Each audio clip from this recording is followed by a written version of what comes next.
Bonjour tout le monde, vous regardez Photorapporteur et je m'appelle Mathias Plantard. Aujourd'hui je reçois Arnaud Chauchon.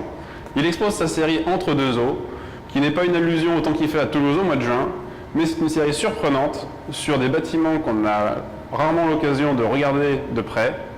Je vous laisse le découvrir. Arnaud Chauchon dans Photorapporteur, l'interview. C'est parti!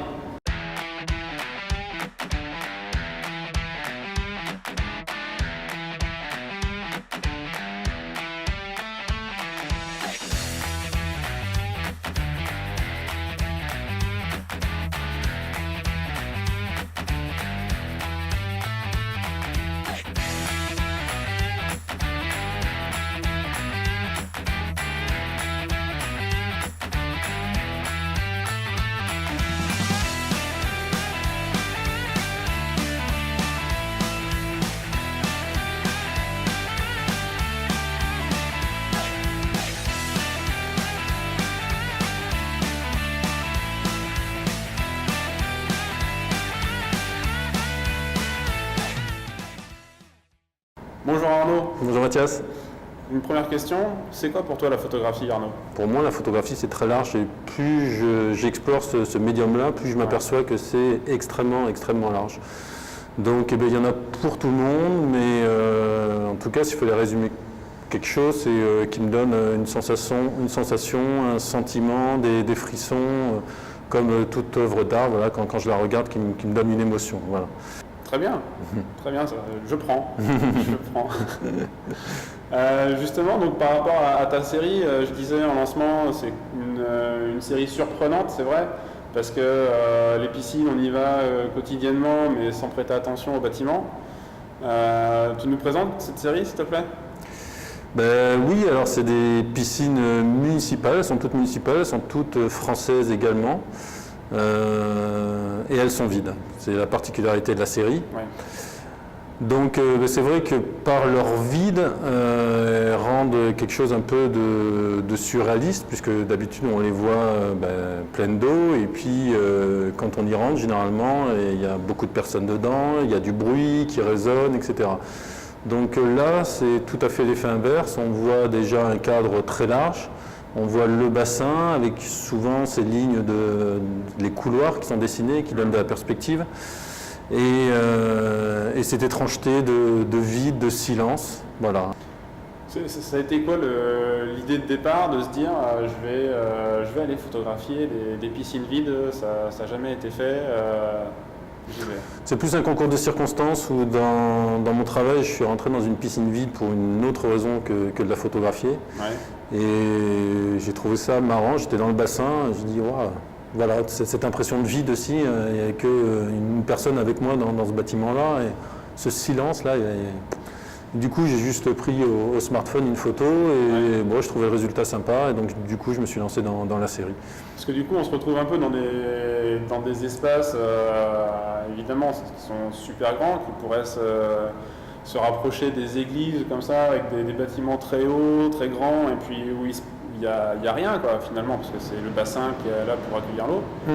Tu as fait cette analogie entre les deux? Oui, tout à fait. En fait, comme je te disais, j'ai commencé par cette photo smartphone, puis une ou deux à Toulouse, puisque c'était plus pratique pour pouvoir y aller, et puis faire mon cadre, et quelle technique je vais utiliser. Je ne sais pas si on en parlera après plus tard. Ouais. Et après, j'ai pris un ou deux rendez-vous à Paris, voilà, au moment des vidanges. Et là, je me suis aperçu, en effet, que certaines piscines renvoyaient à des images, quelquefois d'églises, de chapelles et même de prisons, avec des coursives, voilà, des images qu'on peut penser voilà, il manque le filet au niveau de la coursive, mais vraiment, ça donne un peu cette impression-là. Et en effet, je me suis fait cette réflexion-là qu'en fait, on les voit différemment. On les voit vraiment différemment. Elles font penser à d'autres bâtiments, en effet. Et alors, quand on fait des photos d'architecture, les bâtiments, en général, ça demande une technique particulière. Comment tu as travaillé, toi, pour cette série? Alors, c'est des photos qui sont travaillées au boîtier numérique. Ouais.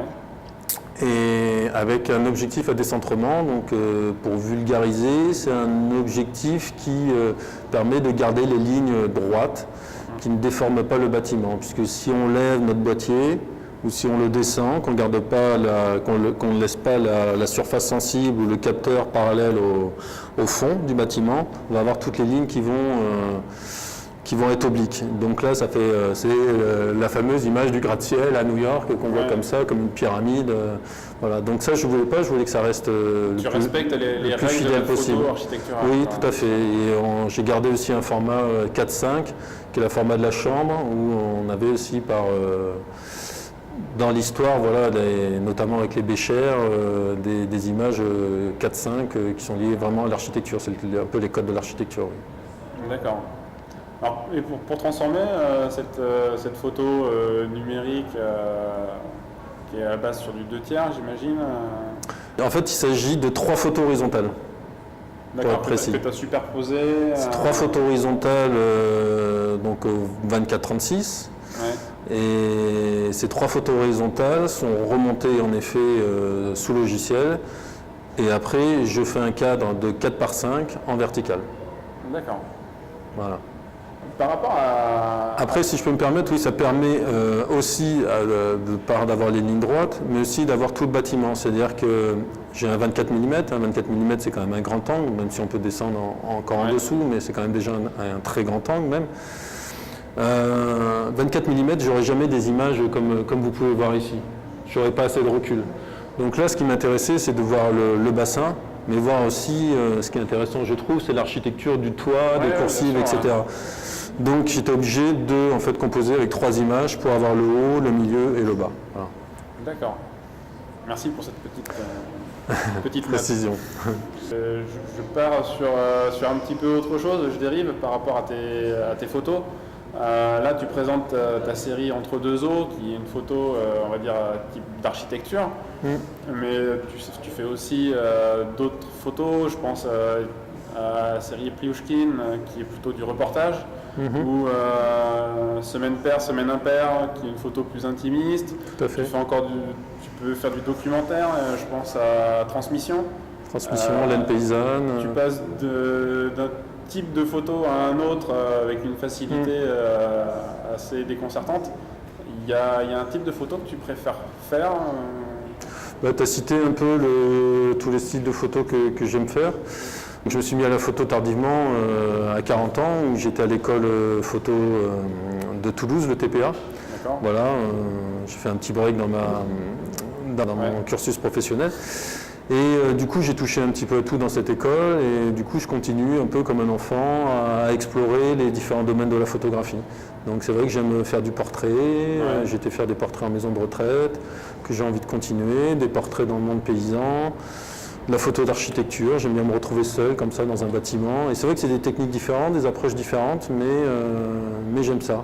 Alors peut-être que certaines personnes diront il n'a pas son domaine ou sa patte. C'est parce qu'on dit généralement il faut pouvoir identifier un photographe au type de photographie. Là, tu casses un peu les codes. Tout à fait. Tout à fait, mais je me fais plaisir en fait. Le truc, c'est que vraiment, je me fais plaisir et je vais là où j'ai envie d'aller. Comme je disais, la photographie pour moi, c'est des rencontres. Et si je sens pas la rencontre, je fais pas le sujet. Alors j'ai un peu cette chance-là. J'avais une question par rapport à ça. C'était qu'est-ce qui va déclencher en fait l'envie chez toi de suivre un sujet? Sur les piscines, c'était le rendu et le côté historique, voilà, de parcourir la France et voilà, de Strasbourg à Bordeaux, Paris, etc. De voir tous ces bâtiments et puis de proposer ça aux gens qui viennent voir l'expo, voilà, de montrer tout ce patrimoine français.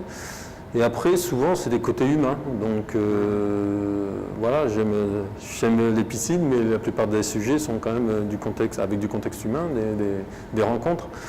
Donc, quand je fais une chouette rencontre, voilà, j'ai travaillé notamment avec Laine Paysanne il n'y a pas longtemps. Voilà, c'est des Ariégeois qui ont des convictions sur l'élevage, sur la laine, sur des filières à remettre en place, etc. Et voilà, je me suis bien entendu avec eux et je les ai suivis pendant 1 an pour témoigner de leur métier. Et voilà, je trouve ça très très intéressant de suivre sur le long cours. Ça aussi, c'est quelque chose qui me caractérise un peu, c'est des sujets sur le long cours.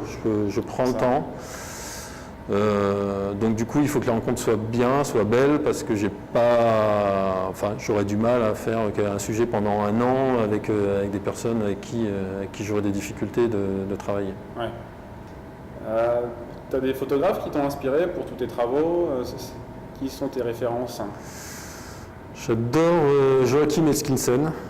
Qui a fait notamment une série sur ses enfants. Il a fait un gros travail aussi sur les gitans, mais pas sur des camps de gitans. Il a été vraiment dans les pays où il y a des Roms plutôt.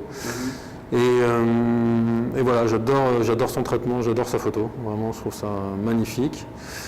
Et autrement, si on voit des choses plus anciennes, je ne sais pas, August Sander par exemple, justement, avec ce côté de typologie, notamment sur les différents métiers, etc., des années 20. Et voilà, je trouve ça intéressant. Donc 2 photographes, un dans l'intime, l'autre dans le documentaire. Pour faire court, après bien sûr, j'ai beaucoup d'autres références, mais là, il y en a 2 qui me viennent à l'esprit comme ça. Très bien, merci. Donc pour terminer, je te propose un petit jeu. Je te fais 2 propositions, et puis tu me dis ce qui te correspond le plus. Ok. Arnaud, numérique ou argentique? Numérique. Noir et blanc ou couleur? Les 2. Non, les 2. Au départ, pas mal noir et blanc, et puis je suis passé pas mal couleur, et puis là, je reviens un peu sur le noir et blanc, sur du portrait. Donc un petit peu des 2, ouais. Lumière en studio ou lumière naturelle? Quelquefois de la lumière rapportée, pas forcément en studio, en espace clos, ça je fais pas beaucoup, mais quelquefois un peu de lumière rapportée sur des sujets extérieurs, donc avec un kit flash, mais autrement plutôt de lumière naturelle.